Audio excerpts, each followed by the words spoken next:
All right, so here we are, back to our regularly scheduled programming. um, yeah, so this one's actually kind of interesting because, well, we do have most of the time we have units that are like cover everything, but this time we're pretty solid here. What it's looking like is I may end up using Yixing here. Normally I do this with what's her name? With Sambi, obviously, but I think Yixing might be better just because this buff here is more attuned to Yixing. Because basically it's like whoever does best here, I'm gonna end up using on this one because I don't have any ice and I only have one ether unit, and she's obviously gonna go here. So we're gonna set this up here. What brings you here? Allow me to watch We'll over show you. off the build here. The build is this is what the build is. She has about 48 crit chance plus her set gives her 12, so that's what 60. Then her weapon gives her another 20, so it's 80% crit chance with 150 crit damage. Not too bad. The HP is a little high, but that's fine. I basically ended up trading this. So basically, what I can do here is I can either run HP here, and then this two piece Aether damage plus bonus set, or I can run something else here, reducing the Ether damage bonus, or not reducing, but trading that Ether damage bonus for this Ether damage bonus with less health, right? And then I'll run like a Branch and Blade song or something like that. Um, the reason I'm running this, again, I swapped this over to health because this has better substats, as well as the fact that, again, we have Aether damage, so it means I don't have to run Aether damage in the main slot here. I'm pretty sure if you look at it mathematically, like you have the charts and all that stuff, Aether damage would still be better here, but just from my thinking, the fact that I have a better substatted HP piece over this one kind of puts it for me in my mind. This one puts this one over. But it's only one roll crit damage over, so like the difference is negligible. It's just that's just what I ended up going with. Yeah, so that's what we're doing here. I can help you You ward off you're going there. misfortune and disaster. Your top tier I customer keep service failing. rep is here. Okay. I'll dial you in before we head out. Here I'm running. Our ship standing by. I got dial in, and finally I had a way to replace. Um, what's her name? I had a way to replace this guy Penyinha, but for those of you who don't know or can't tell, I'm kind of sick, so my brain is a little more tired than normal. But anyway, yeah, I was like, I finally was happy that I could replace Penyinha with Dylan. However, Dylan is now not permanently attached to, but basically she's best in slot for Yixing Wang, so that's kind of where that went. So we're back to using Penyinha, and the stunner, of course, is going to be uh, her, which I think her set is off. Is it off? It is off. Not like it's not on. Not that it's like unequipped. It's that it's not what it should be. What do I want to run her on? Impact. I like the I like her having extra energy, so I kind of want to keep the energy set. But I think what I could do is just run the two-piece shock star. Do I have? So this is wow. That's a lot of crit rate. Yeah, without that, I'm losing a huge amount of crit rate. I mean, I feel like maybe I could just run it like this and not. It won't be that big a deal. Plus one crit rate. What do I have down here? This is a plus two. Let's just go with this. This is a plus two is the highest I have, right? Yeah, plus two. Which means over here, I could run that, but I might run this. That opens me up to run this, right? Do I have a crit rate 2 impact? That's kind of better, but again, I like her having extra energy, so I'm just wasting time here. Hmm. Anomaly mastery, energy regen. Impact. Attack percentage.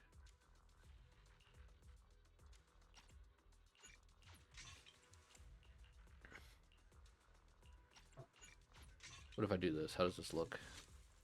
57 plus her passive gives her 67. That's not too bad. It's not great, but it's not terrible. Oh, so yeah, that's her stats. Pan Yinhu's stats are right here. Basically, we just need to get him to this.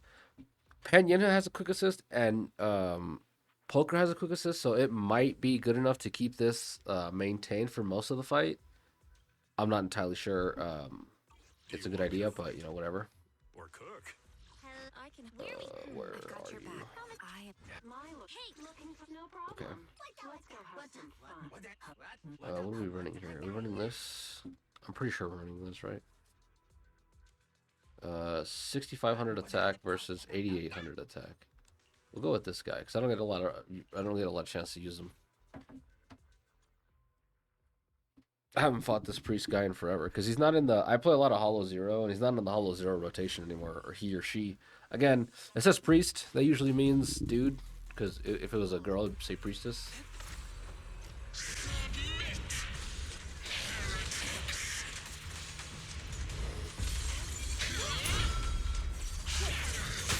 How did I miss that? I'm telling you, the timing on that one in particular is a little odd to me. I miss it a lot.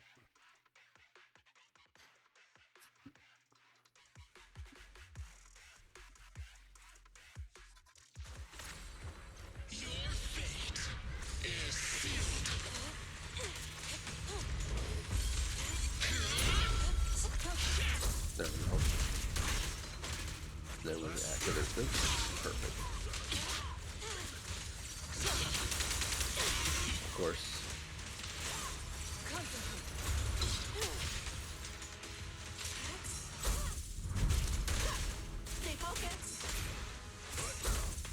Come on.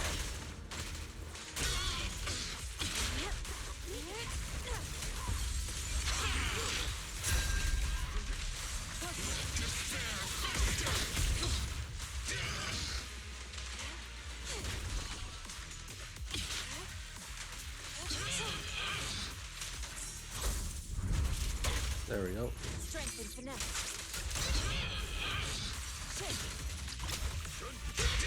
Reality and illusion. Obliterate form and spirit. Ego. The rotations on this team are a little easier. So all you gotta do is double chain cancel and then hit both your ults.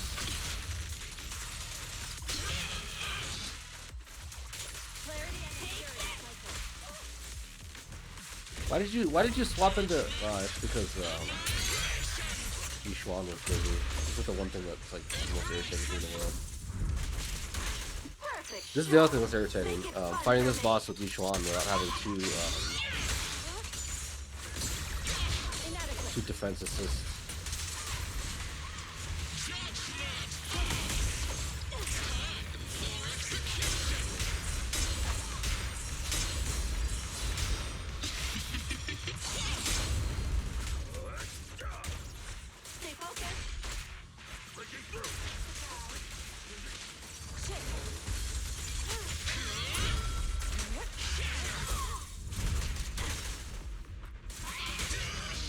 Strength and finesse. Reality and illusion. Look yet still. For fate is sealed. I'm forgetting here that it's kind of irritating that chain attacks don't.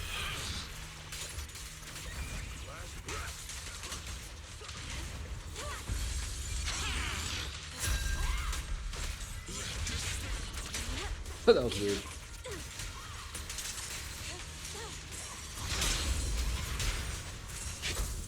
And that's one of the issues with this team is that he needs you to hit 3 block assists in a row. And against my will, there's nothing I can really do about it. I can't go from Yixuan to Panda back to Yixuan a lot of times. And like this is the one time I can actually it'll like let me do that. because it's designed to let you do that. But outside of these windows, it doesn't let me hit that very consistently. It's really irritating. Reality and illusion. Cycle of yin and yang. Swift hit full. That's everything. So we still made it. The time is suboptimal. Like, I always forget that this guy requires me to run 2 defensive assists, so I might swap over to using Kaleda again, or something. I don't know. I just don't like fighting this boss very much. For that reason, it's very constricting, and it goes back to what I was talking about a while ago. This is a long time ago, but I was just complaining that evasive assists in this game are just like the most useless, as well as most in-game frustrating things. Somebody had pointed out, I don't remember your name, but you pointed in the comments, and it was a lot of help for me, informing me that yellow flashes you can parry, and then there's red flashes. But if you have an evasive assist character on your team, it'll turn some red flashes into yellow flashes. Why is that? That, like, it boggles my mind how unintuitive that is, in the sense that, like, I'm trying, like, this boss demands that you constantly try to yellow flash block parry it, but it'll change some of them into evasive assists. It's like, I do not want to activate that at all during this fight, at all. Like, never. There's never a time during this fight that I want to activate an evasive assist, and it'll throw that prompt up there, and I don't know which ones, because it'll hit. Sometimes it'll do a combo, and it'll be like 2 blockable ones and then 1 dodgeable one, and I can't tell which one it is. You know what I mean? So it's like, it's infuriating. It might just be me, just skill issue, right? But like I said, it's just certain bosses, it creeps up where it's like the boss wants you to block parry everything, and then it just forces you to dodge parry because you have a dodge parry on your team. It's like, okay, whatever. So yeah, I find that incredibly irritating. Yeah. So, but we still made it, so it's not that big a deal. But you know, it's not the whether I made it or not. It's the principle. I say the principle. I guess as a last thing, I'm not gonna summon here, but I am 1 away from the S rank. Now, what I'm going to do here, I'm at soft pity. Soft pity starts at when this countdown reaches 15, because soft pity starts at 75 summons, I think, unless it's 70. I checked it a few times. I thought it was I'm pretty sure it's 75. Anyway, the point being that soft pity starts at 75. So once you hit 75, you want to get as close as you can to this 1 at a time, and then just do like 10 pulls from there, because there's a good chance that you can get 2 5-stars and 1 10 pull, because that entire 10 pull gets like they all get the increased pity chance because you're at 75 pulls. Now, what I should be doing, honestly, is saving, but for one, Yixuan is here. They're giving us a bunch of resources. I can't be asked for whoever's next. Like, the next characters I don't really care about too much. The only thing is, I'm kind of been like, let's go look here for a second. And this is just a rant at the end here. Not a rant, but like, so I've been waiting for like an ice unit because I don't have ice coverage on this team, right? And everybody knows that since, you know, the game was released, or since, well, I guess it's since Miyabi was released. I haven't been playing that long. I was playing after her, but since around that time, I've been like a Miyabi hater because I didn't really like her. For one, I thought she was too simple, too easy, and too like brain dead considering how overpowered she was. But a lot of that's toned down for me specifically because the game is kind of leveled up to kind of surround her, so she's not as like just press buttons and you win everything. So I'm a little alleviated on that. But the main issue is that we're not getting any more ice units. You know what I mean? The first like 5-star in the game was Ellen, and she's fallen off hard. I mean, I could pull for Ellen, but I don't want to pull for like such an old unit that's not going to get a good return on investment. And then a little while ago, around Sambi era, we got Hugo. That's another ice unit who's also fallen off. And personally, I don't like his playstyle, so I would never pull for him anyway. I don't find it very fun to sit on your stunners all game and then swap over to him to do like one thing and then leave, you know? It's just a huge, you know, waste for me. But anyway, I don't like him. I don't like Yidari either, right?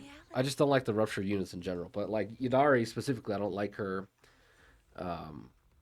So those are the 3 ice units, and then Miyabi obviously they already released the ice void hunter. So anyway, the point being is that there's really no other options for ice units, and like again, I could wait for an ice unit to come out, but they're not gonna like we have so many.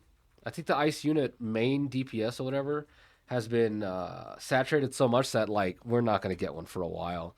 Um, so I don't know. I'm probably just gonna pull from Yabi at some point. But again, what I should be doing is saving to pull for her. But I kind of just want the second Mindscape for Yixing Wang. It's not that impactful, mind you. But it does smooth out a lot of her stuff. This idea that it gives her 6 sword force at the beginning, and I'll showcase this in the Defiler fight when I use her against Defiler. It's good and not that good. All you have to do with her is one basic attack combo that gives her 1 sword. Activate her EX special. When that's done, you'll get another sword. So that's 2 swords. You swap it. You hard swap into what's her name? Zhao. Zhao does her thing, puts up the Aether Veil, and then you swap back. You quick swap back. Zhao gives her 3. Was it 3? Yeah, 3 gives her 3 of the little swords. So you're at 5 now. And that's in that rotation. And then what you do from there is when you swap back to Yixing Wang off of Zhao, you get the quick assist. You just do another basic attack string. And then you animation cancel the last animation for her thing, which like she rains down swords or whatever.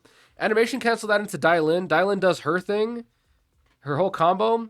And you just hard swap back into Yixing Wang. And then because you have the full 6 swords, she forces herself into that state. So you don't have to sit there and hit you don't have to sit there and hold the basic attack to activate her state, right? So anyway, that's kind of the point. Is the point I'm trying to make is that like her standard rotation is pretty fast. Like being able to have the 6 swords at the beginning saves you maybe like 5-10 seconds. I don't know. We'll have to time it. You guys will see it in the video when I do it. But the point being that it's not that long to get her in her state. Not to mention if you're running dial in, like everything like dial in doesn't have any use for her. Like hold basic thing that gives you a free ult. She doesn't really have much use for it in this team other than just to keep Yixing Wang's ult state up all the time. So yeah, that's keep that in mind. Yeah. But the other thing is, where is it here? 10% increased damage, and then she gets 20% defense ignore, which whatever. So I don't know. Like I kind of want it just for the sake of wanting it, but I think. I don't know. I think it's probably better just to save it. I'm probably gonna end up saving it, but who knows? Like it'd be tempting to try to just pull for her. What I should do the main thing I'm saving is I need an ice DPS to kind of round out my coverage. But I also want Jane Doe's M1 and M2, eventually M1 and M2. But her M1 I want that one first, and then eventually we'll get to the M2. So those are the plans. I want to get Mindscapes on Jane. What else was there? Alice is coming in a banner. I don't know how this banner works. I don't even know if I have access to it. You might have to buy something to unlock it or something. I don't remember. It's complicated. But yeah, honestly, I want to pull Alice from this as well. Basically, what this means is I'm probably gonna run Mono Fizz with Alice, Jane, and Yuzuha, and then Vivian is probably gonna be paired with what's her name? You guys know who I'm talking about. Probably Miyabi. Maybe Miyabi. There's a pretty decent chance it'll be Miyabi that who she'll stay with most of the time. But if not Miyabi, she might just kind of hang around with Grace here now and then. But yeah, that's like those are kind of the plans. So, like I said, the temptation to summon here is quite strong. But we'll see when we get there. Anyway, I'll see you guys in the next video.